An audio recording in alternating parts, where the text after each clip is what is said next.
morning students. I am Dr. Mamta, your biology mentor. Today I will discuss with you the next reproduction in organisms, the next part of the chapter 1 class 12th biology. Students, now I can hope कि आप काफ़ी कुछ समझ रहे हैं इस chapter में, ठीक है? तो I was discussing with you pre-fertilization events. हम क्या डिस्कस कर रहे थे? Pre fertilisation events. अब ये प्री फर्टिलाइजेशन इवेंट्स कौन से होते हैं? प्री फर्टिलाइजेशन इवेंट्स कौन से होते हैं? गैमेटोजेनेसिस, मैंने पहले भी कहा था, ब्रेक कर लो वर्ड को. Genesis is the formation, gameto is the gametes, gamete formation. As you are already aware that gametogenesis refers to the process of formation of two type of gametes. What is gametogenesis? Gametogenesis is the process of formation of two type of gametes. कौन से gametes हैं? Male gamete and female gamete. And these gametes are haploid cells. तो जिस process से gametes बनते हैं, mail and female gametes बनते हैं, जिस प्रोसेस से, उस प्रोसेस को हम कहते हैं गैमेटोजेनेसिस. और जो गैमीट्स बनते हैं they are always haploid. Haploid क्या होते हैं? जो गैमीट्स बनते हैं they are always haploid. Haploid का क्या मतलब होता है? They have an number set of one set of chromosomes they have. तो ये कुछ ना डायग्राम्स हैं. मैंने ये कहा कि गैमेटोजेनेसिस में क्या बनते हैं? Process of formation of gametes. Gametes बनते हैं. कई बार क्या होता है, गैमीट्स बिल्कुल सिमिलर अपीयरेंस के होते हैं, जैसे ये है आइसोगैमीट्स. कई बार गैमीट्स बहुत सेम अपीयरेंस के होते हैं. कई बार क्या होते हैं, डिफरेंट होते हैं. तो ये हेटेरोगैमीट्स ऑफ फ्यूकस याद रखने पड़ेंगे इनके एग्जाम्पल्स. और हम होमोसेपियंस के मैन के जो गैमीट्स हैं वो भी डिफरेंट है. They are different in appearance and needless to say they are different in function also. अब ध्यान से सुनने वाली बात है कि in some algae the two gametes are so similar. In gametogenesis gamete formation हो गया. अब कुछ एल्गी की बात कर रहे हैं जिसमें दो गैमीट्स जो हैं वो बहुत सिमिलर हैं इन अपीयरेंस. इतने सिमिलर है कि it is not possible to categorise them into male and female gametes. जो दो गैमीट्स हैं वो इतने सिमिलर है कि it is not possible to categorise them into male and female. पता ही नहीं लगता मेल गैमीट कौन सा है, फीमेल गैमीट कौन सा है. इतनी सिमिलैरिटी है शेप स्ट्रक्चर में. तो इसलिए उन्हें क्या कहते हैं? होमोगैमीट्स कहते हैं और आइसोगैमीट्स कहते हैं. इसका एग्जाम्पल दिया हुआ है. सो दे आर कॉल्ड होमोगैमीट्स और आइसोगैमीट्स. एग्जाम्पल किसके में दिया हुआ है? क्लैडोफोरा के आइसोगैमीट्स देखे हमने. In majority of sexually reproducing organism, जो majority of sexually reproducing organisms हैं, the gametes produced are of morphologically different type. जब मैंने बात की एल्गी की, जब मैंने बात की सम एल्गी में, इन सम एल्गी मैंने कहा होमोगैमीट्स होते हैं. होमोगैमीट्स मीन्स सिमिलर अपीयरेंस के मेल फीमेल गैमीट हैं. But in a majority of sexually reproducing organisms, majority of sexually reproducing organisms, the gametes are entirely different. Example हम अपना होमोसेपियंस का ले सकते हैं और इनको क्या कहते हैं? हेटेरोगैमीट्स, right. In such organisms, the male gamete is called antherozoid or sperm and the female gamete is called the egg or ovum. अब हमारी स्टोरी स्टार्ट होती है रिप्रोडक्शन की. अब ये जो टर्म्स आप सुन रहोगे they were very much familiar with the next chapter. तो जो मैं बात कर रही हूँ majority of, majority of sexually reproducing organisms की। तो मैंने कहा कि majority of sexually reproducing organisms में हेट्रोगैमीट्स प्रेजेंट होते हैं, और मैंने एग्जाम्पल लिया ह्यूमन बीइंग का, मैंने एग्जाम्पल लिया होमोसेपियंस का, होमोसेपियंस का मैंने एग्जाम्पल लिया। तो मैं ये कहना चाहती, इसमें मेल गैमीट जो है, मेल गैमीट कौन सा है? स्पर्म। मेल गैमीट है स्पर्म। इसका क्या नाम है? एंथीरोजोइड। इसका नाम है एंथीरोजोइड। सेकंड क्या है? एग। फीमेल गैमीट का क्या नाम है? एग। और इसे क्या कहते हैं? ओवम। मेल गैमीट को कहते हैं स्पर्म, फीमेल गैमीट को कहते हैं एग और ovum, right? Let us shift to the next. Now we are with the other mode of reproduction which is known as sexual reproduction. यहाँ हायर ऑर्गेनिजम्स की बात होगी, यहाँ कॉम्प्लेक्सिटी की बात होगी। अब तक तो हम बहुत सिंपल पढ़ते आए, asexual reproduction and vegetative reproduction. Now, sexual reproduction involves formation of the male and female gamete either by the same individual or by the different individuals of the opposite sex. Sexual reproduction में क्या होती है? Formation of male and female gamete. Very obvious to say how the reproduction will occur. Definitely will be by the formation of male and female gamete. Male और female gamete बनेंगे तो उनका वो fuse होके जायगोट बनाएंगे ना. This is the sexual reproduction. तो क्या होगा? Formation of the male and female gamete either by the same individual. चाहे same individual male and gamete बनाता है, चाहे डिफरेंट इंडिविजुअल बनाता है ऑफ द ऑपोजिट सेक्स। ठीक है जी। अब ये जो गैमीट्स बन गए, ये फ्यूज होके क्या बनाते हैं? जायगोट, जो किस में डेवलप होता है? एक न्यू ऑर्गेनिज्म में डेवलप होता है। Sexual reproduction is seen in higher organisms. Higher organisms में सेक्सुअल रिप्रोडक्शन होता है। अब इसमें मैंने बात की कि जब फॉर्मेशन हो गया गैमीट्स का, it will lead to the fusion of gametes and ultimately zygote will be formed. See, it is an elaborate, complex and slow process as compare to asexual reproduction. ये कैसा होता है? एलैबोरेट, कॉम्प्लेक्स सा बड़ा higher organisms में है, higher organisms में है तो कॉम्प्लेक्स तो होगा ही, एंड एलैबोरेट प्रोसेस। ठीक है जी, as compare to the asexual reproduction. Asexual और सेक्सुअल रिप्रोडक्शन में डिफरेंसेस आते हैं बोर्ड एग्जाम्स में, and they have to be explained with the help of examples.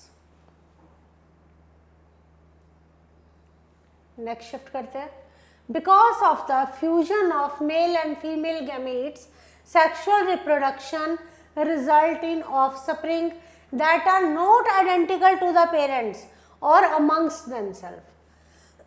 मैंने कहा कि because of the fusion of male and female gamete, mail and female gamete के fusion से जो ऑफस्प्रिंग बनता है, जो यंग वन बनता है, that are not only identical to parents but also amongst themselves. अब आगे पढ़ेंगे तो ये और क्लियर होगा। Plants, animals, fungi show great diversity in external morphology, internal structure and physiology. मैंने आपसे ना पहले एक बार डिस्कस की थी कि ये जो फर्स्ट चैप्टर ना रिप्रोडक्शन इन ऑर्गेनिजम्स, इसको पढ़ना क्यों ज़रूरी है? बिकॉज इसको हम क्यों पढ़ रहे हैं? इसके ना लिंक्स हैं, रिलेशंस हैं कुछ और चैप्टर्स के साथ भी। जैसे हम सेल डिवीज़न पढ़ते हैं, माइटोसिस, मियोसिस, ऐसा कुछ। और जैसे हमने प्लांट्स पढ़े, एनिमल्स पढ़े, फंजाई पढ़े तो बायोलॉजिकल क्लासिफिकेशन के साथ लिंक है। तो प्लांट्स, एनिमल्स और fungi they show great diversity in the external morphology. ये क्या शो करते हैं? ग्रेट डाइवर्सिटी शो करते हैं external morphology, internal structure and physiology में। तो क्या कैसे डाइवर्सिटी हमने बात की हुई है ना, ये 11th में भी की थी कि ग्रेट डाइवर्सिटी है, ग्रेट वेरिएशंस है, बहुत सारी डाइवर्सिटी है प्लांट्स की। There are different type of plants present on earth, different type of animals present on earth, and they are as I am saying कि they are different. In which way they are different? They are different in morphology, they are different in physiology, as well as they are different in their internal structure also. So, but in sexual reproduction, they share a similar pattern.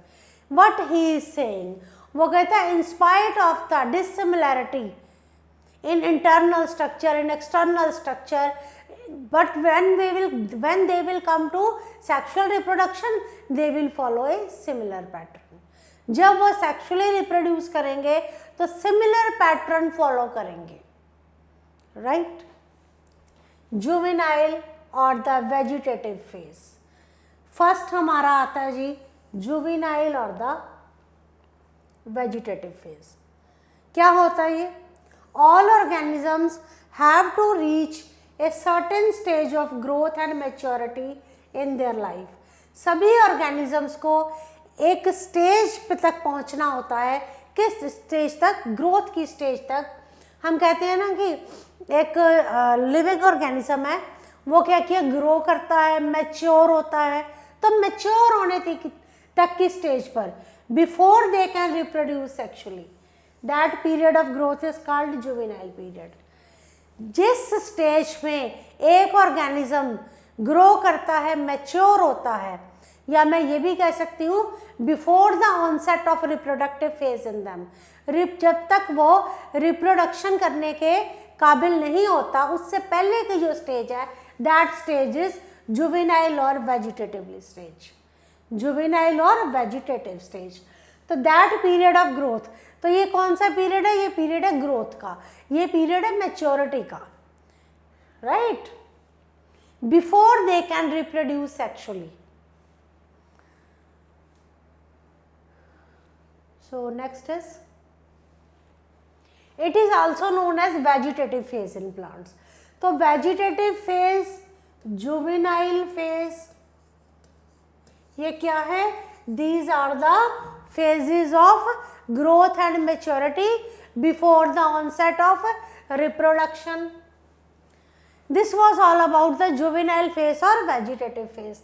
Let us discuss about now the reproductive phase. हमें इसके बारे में जानना है because we are concerned with the unit reproduction now. It is reproductive phase क्या होता है? It is the beginning of the reproductive phase, can be seen easily in higher plants when they come to flower. अब आप कहोगे कि ma'am flowers तो देखे, लेकिन कैसे पता लगेगा कि फ्लावर्स रिप्रोड्यूस कर गए? जब उनमें फ्लावर आता है, जब भी फ्लावर आता है, दैट स्टेज बताती है कि that stage is the reproductive phase of the flower.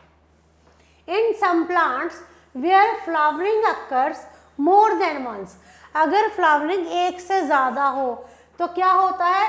Inter flowering period होता है, इसको जुवेनाइल पीरियड भी कहते हैं। बड़े इंपॉर्टेंट बातें हैं ये सारी। प्लांट्स कैसे होते हैं? Annual and biennial type, show clear cut vegetative, reproductive and senescent phases, but in the perennial species it is very difficult to clearly define these phases. एक आपको छोटा सा ना काम दिया जा रहा है, आप मेरे को एनुअल, बाइनियल और पेरिनियल स्पीशीज की डेफिनेशन कमेंट बॉक्स में लिखेंगे। अगर नहीं क्लियर हुआ तो I will take this in the next chapter, sorry in the next part of chapter. So मैं ये कहना चाहती हूँ, चाहे प्लांट्स एनुअल हो, मैंने पढ़ाया है लाइफ स्पैन, तो अब ये इजी होना चाहिए। प्लांट्स चाहे एनुअल हो चाहे बाइनियल हो, वो क्लियर कट, मैंने आपको भी फेजेस कराए, वेजिटेटिव फेज करवाया, जुवेनाइल फेज है और रिप्रोडक्टिव फेज है, और थर्ड फेज होता है सेनेसेंट, जब डेथ हो जाती है। तो एनुअल और बाइनियल में क्लियर कट वेजिटेटिव, रिप्रोडक्टिव और सेनेसेंट फेसेस होते हैं, बट इट इज़ वेरी, पर पेरिनियल स्पीशीज में पता ही नहीं लगता कौन सा वेजिटेटिव फेस है, कौन सा रिप्रोडक्टिव फेस है, and which one is the senescent phase. अब यहाँ फिर वही बात आ गई, this is very important. Bamboo species, bamboo species flower only once in their life time, very important, पूछा जाता है, name the species who flower only once in their life time. Bamboo species generally after 50 to 100 years they produce large number of fruits and die। तो important है कि जो bamboo species हैं ये सिर्फ एक ही बार फ्लावर करते हैं, they flower only once in their life time, generally after 50 to 100 years they produce large number of fruits and they die। तो बैम्बू स्पीशीज का एग्जाम्पल याद रखेंगे।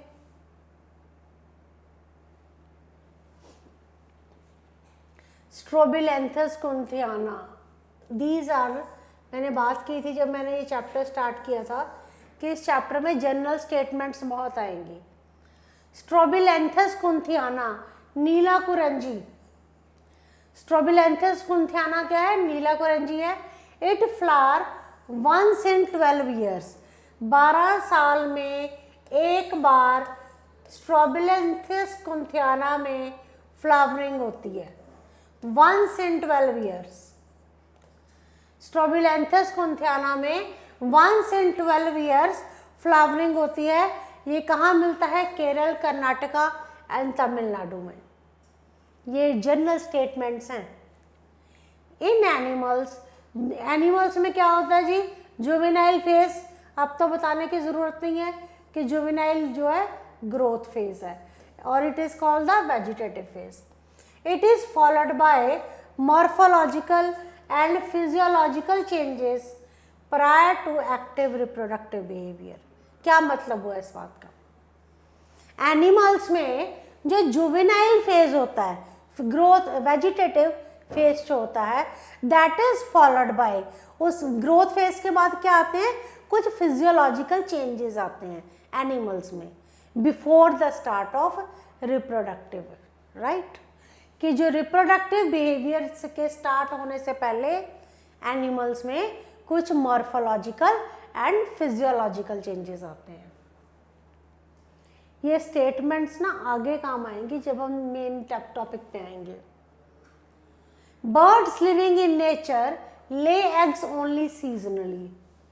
अब देखो जो बर्ड्स हैं, जो बर्ड्स नेचर में हैं, जो बर्ड्स वो एग लेइंग कब करते हैं, सीजनली एग लेइंग होती है।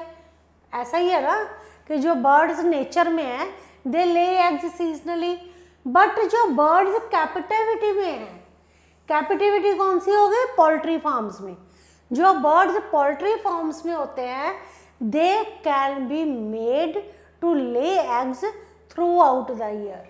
आप देखो पोल्ट्री फार्म में egg laying throughout the year होती है, अदरवाइज जो एग लेइंग है बर्ड्स के केस में दैट इज सीजनली। तो हम क्या कहते हैं कि egg laying in this case, poultry farm के केस में, in this case laying egg is not related to reproduction but it is A commercial exploitation for human welfare. तो जब आपको मैंने बताया कि जो बर्ड्स में एग लेइंग है that is seasonally, but those who are in captivity, जो पोल्ट्री फार्म्स में है, वहाँ पे क्या हो रहा है कि एग लेइंग तो जो है वो ईयर आफ्टर ईयर होती रहती है, through out the year, through out the year आपको एग लेइंग मिलती है पोल्ट्री फार्म्स में। तो क्या वो रिप्रोडक्शन है, no, that is not the reproduction, that is the commercial exploitation. वो कमर्शियल एक्सप्लॉयटेशन है for human being, human welfare के लिए कमर्शियली एक्सप्लॉयट किया जा रहा है बर्ड्स को, that is not the reproduction.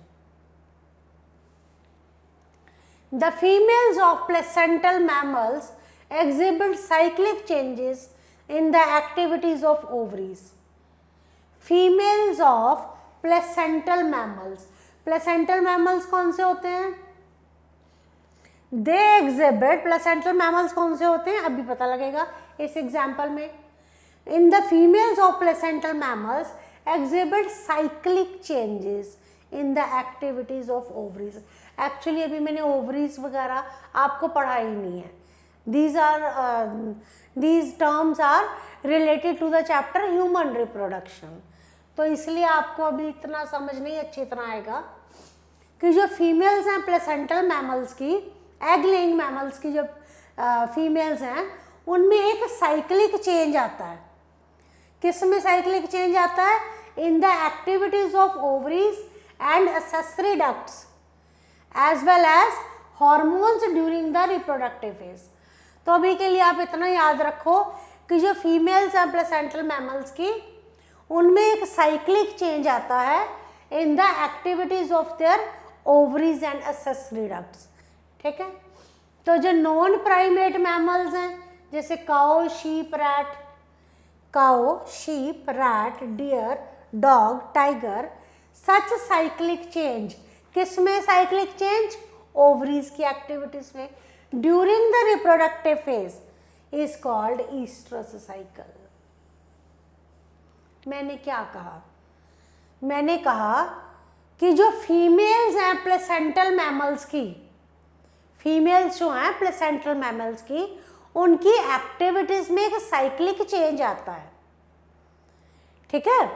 तो नॉन प्राइमेट मैमल्स कौन से हैं? काऊ, शीप, डॉग, डियर.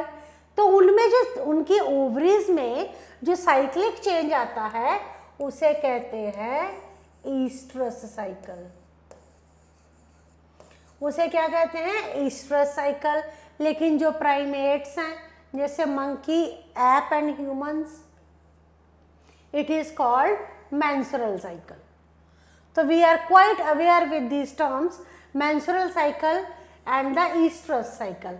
तो ये cycles क्या हैं? Cyclic changes in the activities of ovaries. Cyclic changes in the activity of ovaries.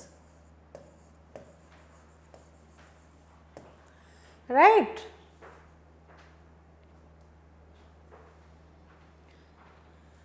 So many mammals, especially those living in nature, wild condition, exhibit such cycle only during favorable season in their reproductive phase and they are called seasonal breeders.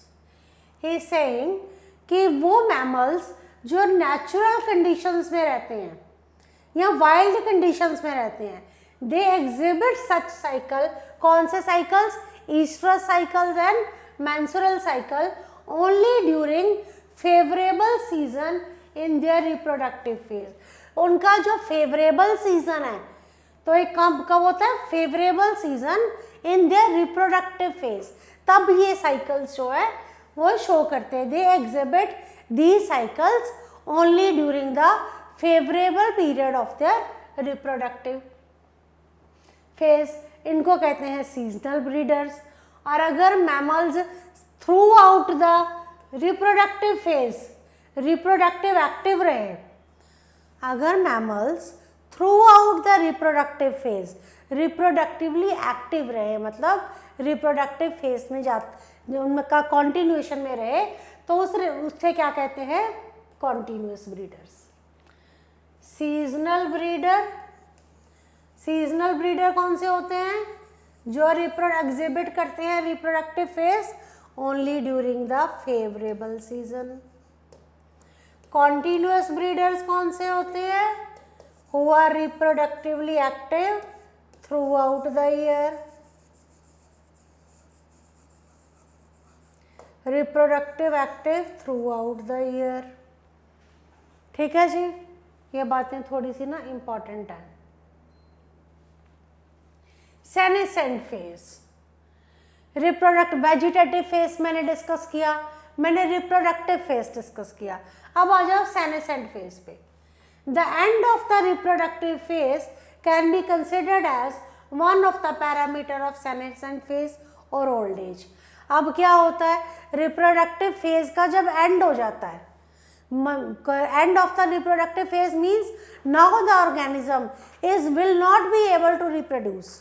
जब reproduction की capability का and आ जाता है तब क्या आता है, these are the senescent phase की स्टार्टिंग हो जाती है। These are concomitant changes in the body। क्या होता है जी senescent phase की बिगिनिंग में, क्या होता है, स्लोइंग ऑफ मेटाबॉलिज्म, मेटाबॉलिज्म का स्लो होना स्टार्ट हो जाता है। तो ये कौन सा फेज होता है लाइफ का, last phase of life, old age जिसे कहते हैं हम। ओल्ड एज में क्या होता है, slowing of metabolism, metabolism slow down होना स्टार्ट हो जाता है। Old age ultimately lead to death. Old age क्या करती है, अल्टीमेटली लीड्स टू डेथ। तो इसके हमने डिस्कस किए, 3 फेज डिस्कस किए, vegetative phase, reproductive phase and the senescent phase, and some general statements. So in both plants and animals, hormones are responsible for the transition between the 3 phases। अब आप मेरे को ये बताओ, पहला था ग्रोथ फेज, जुवेनाइल फेज और the vegetative phase, उसके बाद आया रिप्रोडक्टिव फेज, उसके बाद आ गया सेनेसेंट फेज। तो ये सब फेजेस में एक्टिविटीज भी डिफरेंट बता दी हमने, पर ये सब होता कैसे है, who is responsible for the changes, hormones, hormonal changes। Hormones are responsible for the transition between the 3 phases। Interaction between the hormones, hormones का आपस में interaction and certain environmental factors, they regulate the reproductive process and the associated behavioral expression of organism। तो कहते हैं vegetative phase, juvenile phase, reproductive phase और senescent phase के बीच में कैसे चेंजेस आते हैं, these are just because of the hormones. So this I have discussed with you the brief about the sexual reproduction. I have discussed with you the general statements, certain examples. आप इन सबको read कीजिए, 2-3 times book पढ़ो, और कोई problem हो तो फिर हम आगे लाइव क्लासेस में देखेंगे। Thank you.